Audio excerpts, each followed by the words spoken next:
क्या आपने कभी सोचा है कि आखिर लाखों लोग हर साल वृंदावन की परिक्रमा क्यों करते हैं?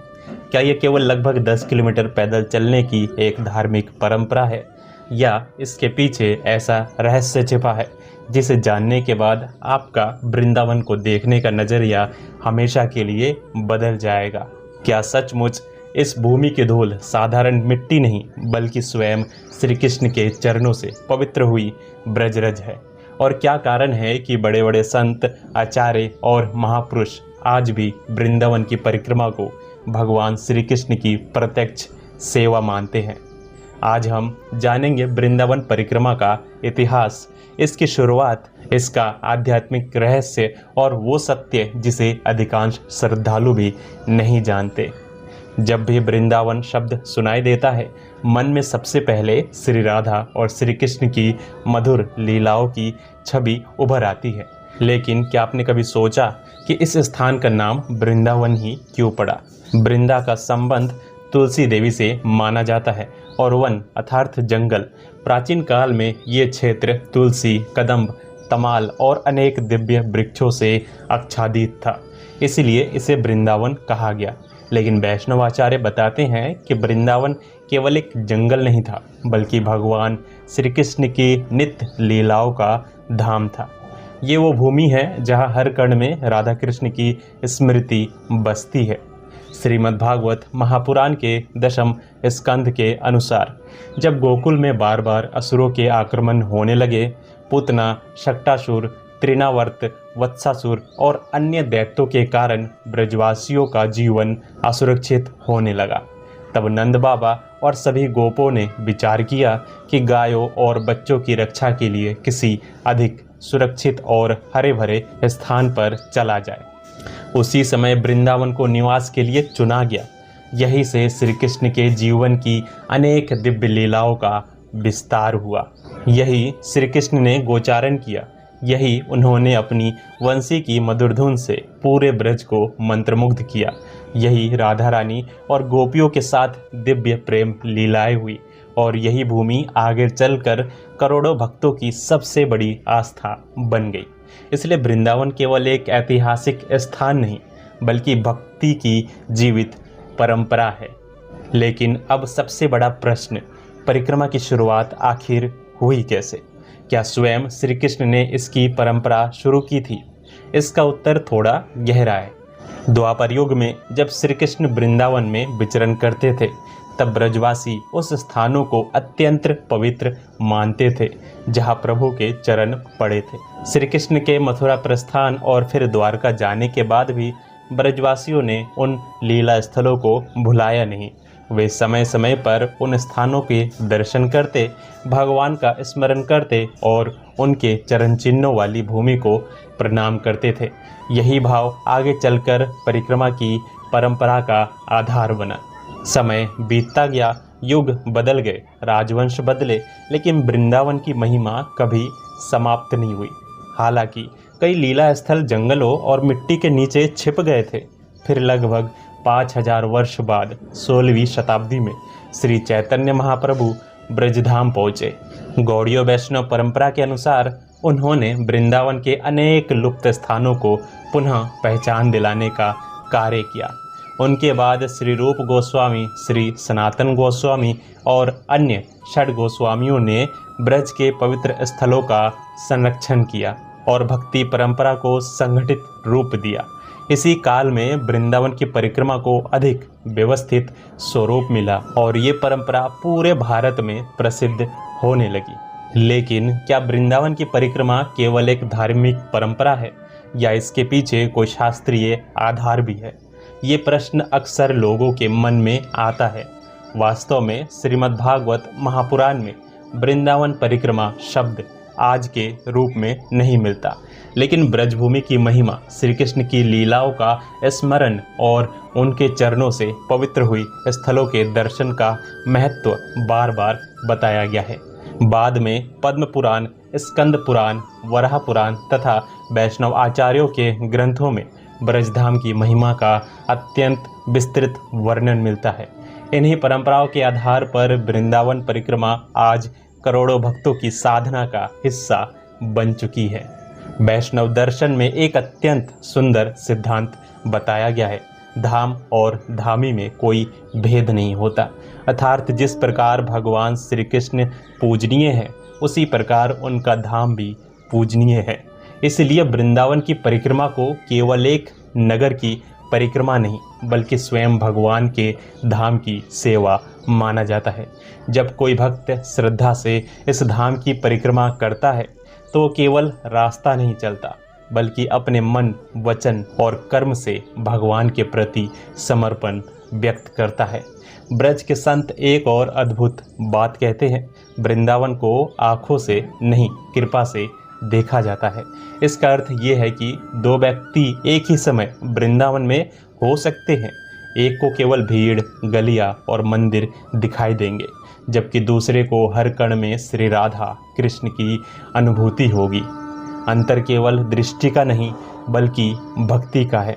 इसलिए संत हमेशा कहते हैं कि वृंदावन आने से पहले मन को विनम्र बनाइए, क्योंकि अभिमान के साथ आने वाला व्यक्ति धाम का वास्तविक अनुभव नहीं कर पाता। अब बात करते हैं उस ब्रजरज की जिसके बारे में आपने अनेक बार सुना होगा। परिक्रमा के दौरान आपने देखा होगा कि श्रद्धालु रास्ते की धूल अपने मस्तक पर लगाते हैं। कुछ लोग उसे अपने घर भी ले जाते हैं। आधुनिक दृष्टि से देखने पर ये केवल मिट्टी लग सकती है, लेकिन भक्तों के लिए ये ब्रजरज है।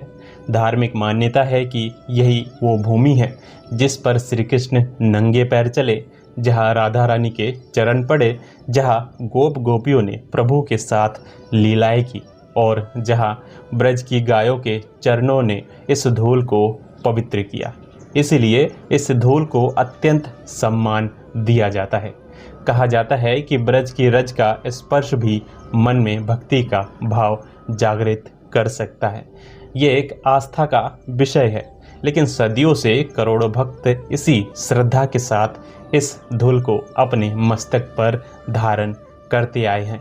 यही कारण है कि वृंदावन पहुंचते ही अनेक लोग सबसे पहले भूमि को प्रणाम करते हैं और फिर परिक्रमा आरंभ करते हैं। अब एक ऐसा प्रश्न जिसका उत्तर लगभग हर नया यात्री जानना चाहता है, वृंदावन की परिक्रमा नंगे पैर ही क्यों की जाती है? क्या ये केवल अनिवार्य नियम है? वास्तव में किसी भी प्रमुख शास्त्र में ऐसा सार्वभौमिक नियम नहीं मिलता कि हर परिस्थिति में नंगे पैर चलना ही आवश्यक है। यदि किसी व्यक्ति को स्वास्थ्य संबंधी समस्या है, अत्यधिक गर्मी है, चिकित्सीय कारण है या कोई विशेष परिस्थिति है तो वो अपनी सुविधा और सुरक्षा का ध्यान रख सकता है। लेकिन परंपरागत रूप से अधिकांश श्रद्धालु नंगे पैर ही परिक्रमा करते हैं। इसके पीछे सबसे बड़ा कारण श्रद्धा है। भक्त मानते हैं कि जिस भूमि को स्वयं श्री कृष्ण के चरणों ने स्पर्श किया हो उस पर जूते पहनकर चलने की अपेक्षा नंगे पैर चलना अधिक सम्मान और समर्पण का प्रतीक है। ये केवल एक बाहरी नियम नहीं बल्कि भीतर के अहंकार को छोड़ने का भाव है।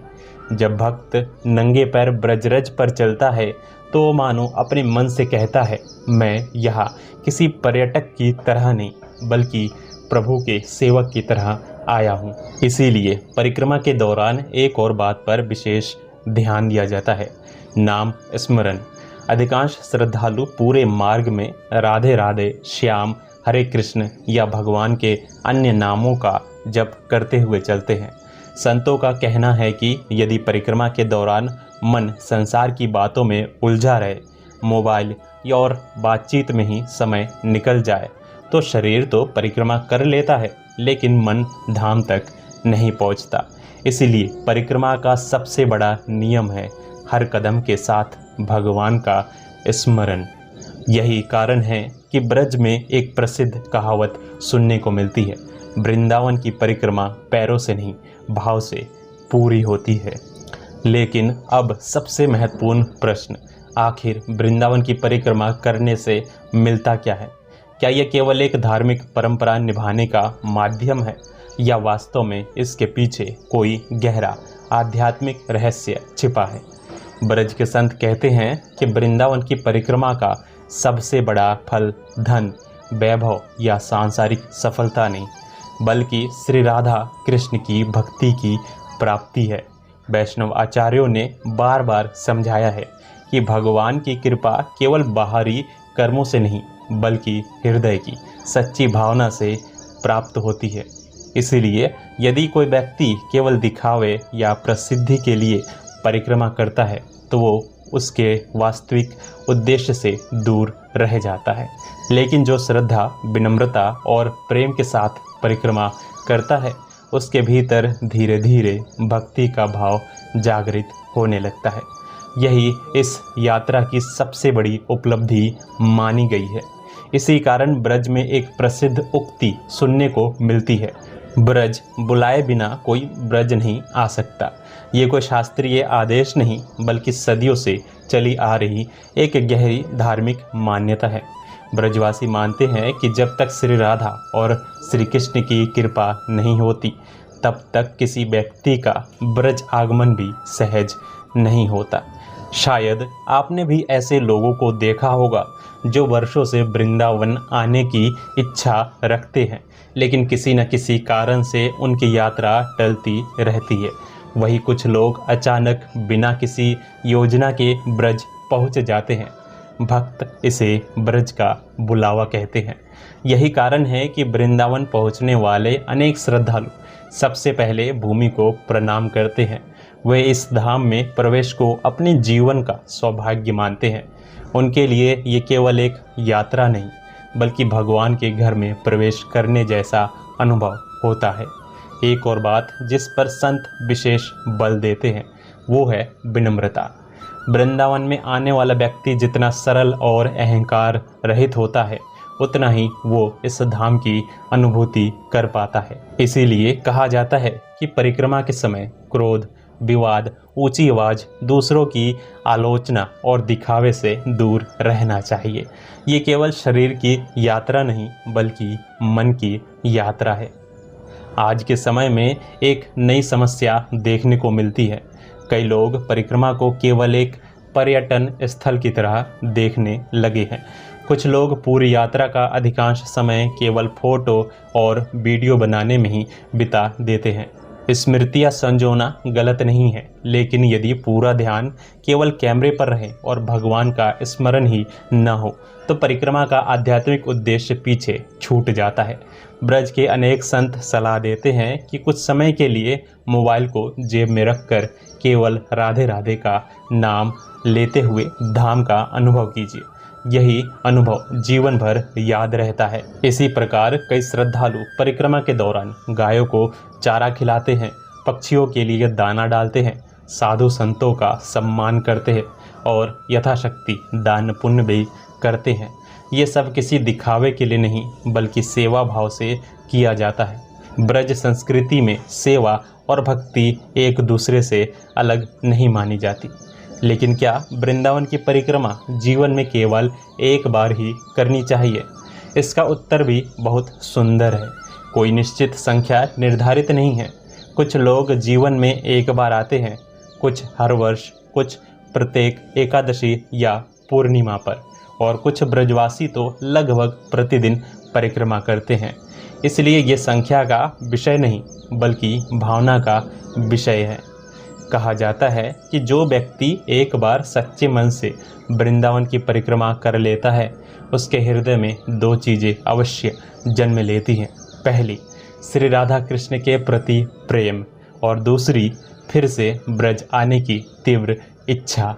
यही कारण है कि लाखों भक्त बार बार कहते हैं, ब्रज एक बार नहीं, बार बार बुलाता है। तो अब शायद आपको समझ आ गया होगा कि वृंदावन की परिक्रमा केवल लगभग 10 किलोमीटर की पैदल यात्रा नहीं, ये उस धाम के प्रति श्रद्धा, प्रेम और समर्पण की यात्रा है, जहाँ स्वयं श्री कृष्ण ने अपना बालपन बिताया, जहाँ श्री राधा के साथ उनकी अनगिनत दिव्य लीलाएं हुई, और जहाँ आज भी हर कण राधे राधे की मधुर ध्वनि से गूंजता है। परिक्रमा का वास्तविक अर्थ केवल इस भूमि के चारों ओर चलना नहीं, बल्कि अपने भीतर के अहंकार, क्रोध और आसक्ति का त्याग कर श्री राधा कृष्ण की शरण में प्रवेश करना है। शायद यही कारण है कि जो भक्त एक बार सच्चे मन से वृंदावन की परिक्रमा कर लेता है, उसके मन में बार बार ब्रज लौटने की इच्छा जाग उठती है। तो प्रेम से बोलिए राधे राधे।